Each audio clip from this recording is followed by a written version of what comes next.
pottery. In one Yeah. sentence, can you tell me what you make? Yes. So now I'm making hand built. So both slab and coil, earthenware. I fire to cone 011, which is hotter, than low fire. It's still in the low fire range, but hotter than earthenware. It's typically fired to 03 for glaze.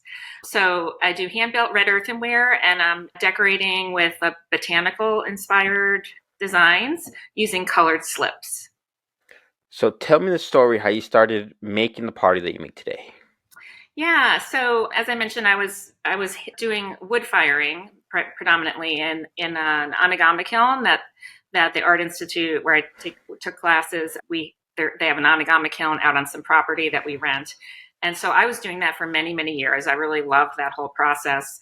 And then like the neck and shoulder thing started becoming an issue and that's a very labor intensive way of firing. So I knew it was kind of time for a change with my work. And I was also, this was when I first looking into getting my own studios, renting my own studio space.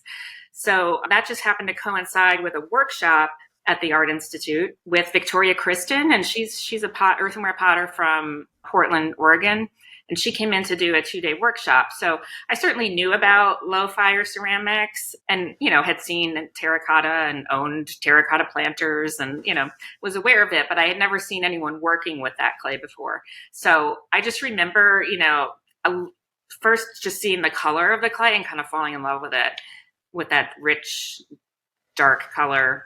And then I remember watching Victoria she took a plate that she had just made and poured this white slip over the plate. And there was just something about that and seeing that white slip going on that dark red color clay that I just instantly kind of fell in love with. And I remember at the time just thinking, oh, this is the direction I want to go in. And so in that workshop, each person got to make a little vessel and then decorate it with some colored slips. So that was just my first, I had my first earthenware piece to kind of get me excited about that. So that launched me into working with earthenware clay. So now earlier you mentioned that you used to primarily work on wheel thrown work, but now you are a hand builder. Can you tell me about your transition from wheel thrown work to hand building? Yeah, and so that's pretty recent, like within the last year. And so I have some arthritis in my neck, and I have like a bone spur pushing on my rotator cuff. So I have some chronic pain that I just sort of have to deal with every day.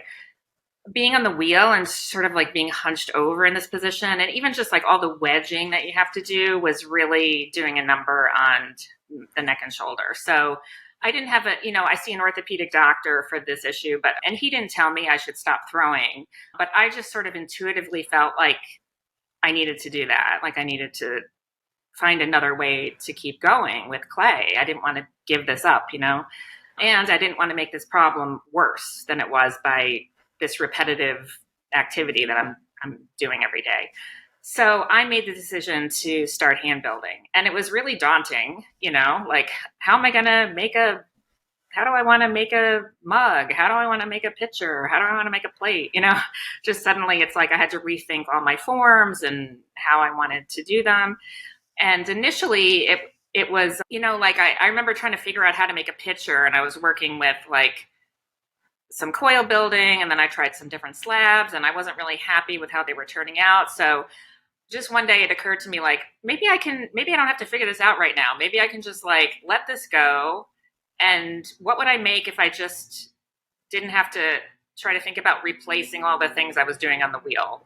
And so that just opened up a whole world to me of freedom. Like, oh, maybe I'll just make a bunch of different things that I haven't never even tried before. So I started working with bisque molds, so I could make like some of my own shapes that I could drape clay over for slab building. And right now I'm doing a mix of some of my forms are coil built and some are slab built.